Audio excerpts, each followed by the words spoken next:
आइए प्रिय भक्तजन लोग, आप लोग को भगवान और भक्त का एक बहुत ही सुंदर कथा सुनाने जा रही हूँ कि कैसे भगवान अपने भक्त के लिए हर रूप में आते हैं और उनको दर्शन देते हैं, आशीर्वाद देते हैं।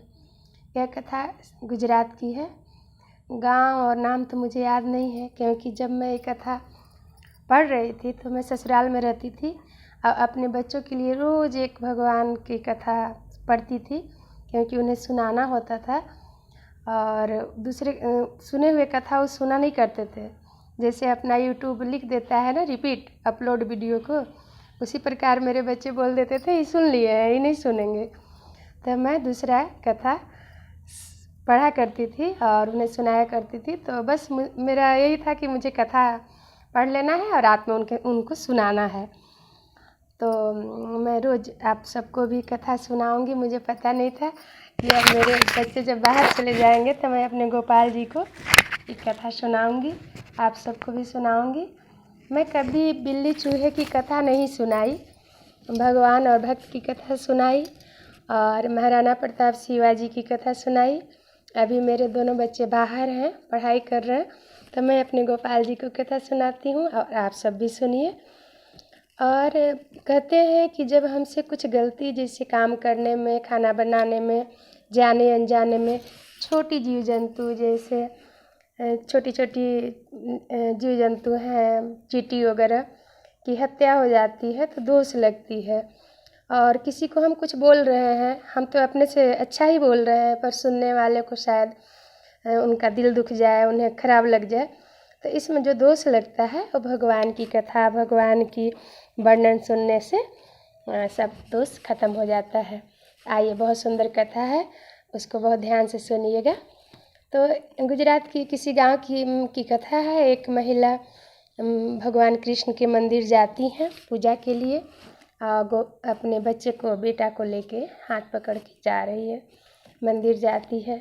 भगवान को अनेक प्रकार के फूल से, फल से पूजा करती हैं और पूजा के बाद आरती करती है, भोग लगाती हैं और प्रणाम करती हैं, बच्चे को भी प्रणाम करवाती हैं।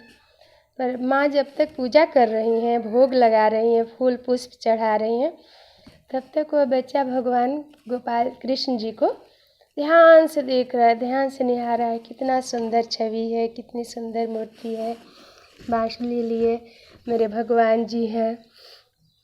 और उन्हें देखते रहता है कि मैं इनसे दोस्ती करूँगा, फ्रेंड बनाऊँगा, मित्र बनाऊँगा, इनके साथ खेलूँगा।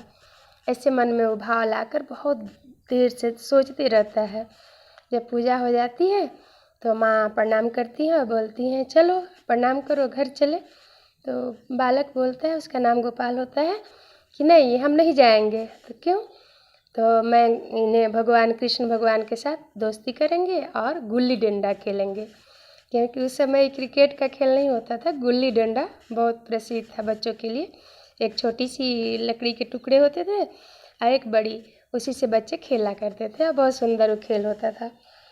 तो मम्मी बोली नहीं नहीं, भगवान खेलते बोलते नहीं है, भगवान की पूजा होती है, इन्हें प्रणाम किया जाता है, आरती की जाती है और आशीर्वाद लिया जाता है, चलो घर चलते हैं। पर बच्चा को मन तो होता नहीं है, पर माँ हाथ पकड़ के लेके घर चली जाती है। जब घर जाती हैं, रात होता है, तो मम्मी के साथ बच्चा सोता है। मम्मी सो जाती हैं, पर बच्चे झूठ मूठ के आंख बंद कर लेता है, सोने का नाटक करता है। और जैसे ही मम्मी सो जाती हैं, रात के 12-1 बजे लगभग उठकर वो मंदिर में आ जाता है बच्चा। जब मंदिर में आता है तो मंदिर के फाटक दरवाज़ा बंद रहता है। फिर वो दरवाजे के पास बैठ के बोलने लगता है, कृष्ण कृष्ण, ओ कृष्ण आओ ना, हमसे दोस्ती नहीं करोगे?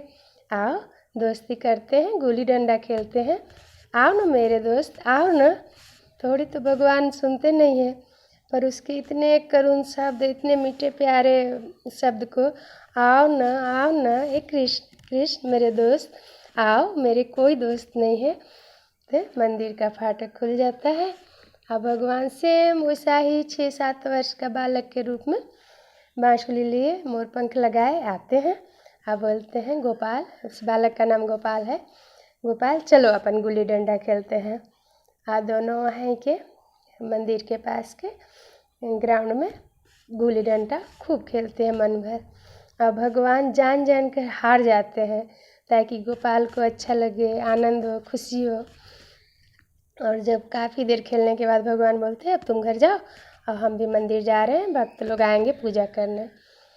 तो गोपाल चला जाता है घर और भगवान जी अपने मंदिर में आ जाते हैं।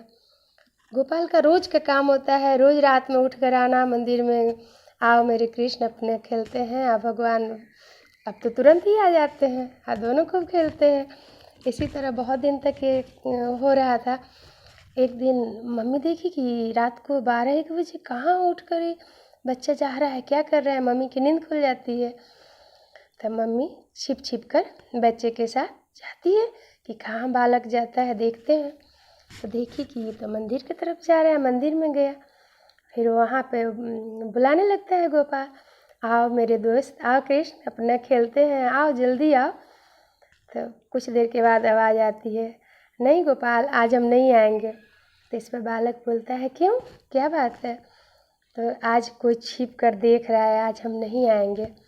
फिर बालक रोने लगता है, बहुत रोता है, बोलता है क्यों नहीं आओगे। तो नहीं, तुम्हारी मम्मी आज छिप कर देख रही हैं। तो उनकी मम्मी सामने आ जाती हैं मंदिर के पास और खूब रोती हैं, खूब बोलती हैं हम कितनी अभागिन हूँ, पापिन हूँ कि भगवान हमको दर्शन नहीं दे रहे हैं। भगवान हम क्या गलती किए हैं, हमसे ऐसा क्या गलती हो गई कि आप मुझे दर्शन नहीं दे रहे हैं। खूब विलाप करने लगती है, खूब रोने लगती है करुणा भाव से। फिर मंदिर का फाटक खुल जाता है और भगवान बालक के रूप में बांसुरी लिए इसी तरह खड़े मुस्कुराते हैं। दोनों माँ बेटा दर्शन करते हैं। फिर भगवान बोलते हैं गोपाल अब हम तुम्हें मूर्ति के में ही दर्शन देंगे, मूर्ति से ही बात कर लिया करना। और भगवान मंदिर में चले जाते हैं, अपने मूर्ति में प्रवेश कर जाते हैं। कहते हैं बाद में वो आगे बड़े होकर बहुत बड़ा संत बनते हैं और भगवान से घंटों बात करते हैं, जैसे हम लोग अपने माता पिता या दोस्त फ्रेंड से बात करते हैं वो भी करते हैं। जब किसी की कोई समस्या भी होती है तो उनके पास जाते हैं, लोग बताते हैं और भगवान से मंदिर में बात करके उस समस्या का हल बता देते थे। ऐसे हैं मेरे भगवान गोपाल जी, कृष्ण जी, जो अपने भक्त के लिए हर रूप में हर समय आया करते हैं, दर्शन दिया करते हैं। मैं गोपाल जी को सुंदर सुंदर कथा सुनाती हूँ, आप सब भी सुना कीजिए और यूट्यूब से जुड़े रहिए। और जो लोग पीछे की कथा नहीं सुने होंगे वो मेरा यूट्यूब चैनल को सब्सक्राइब करके पूरी कथा सुनिएगा, बहुत ही अच्छा लगेगा। सभी को बहुत बहुत धन्यवाद, बहुत बहुत धन्यवाद।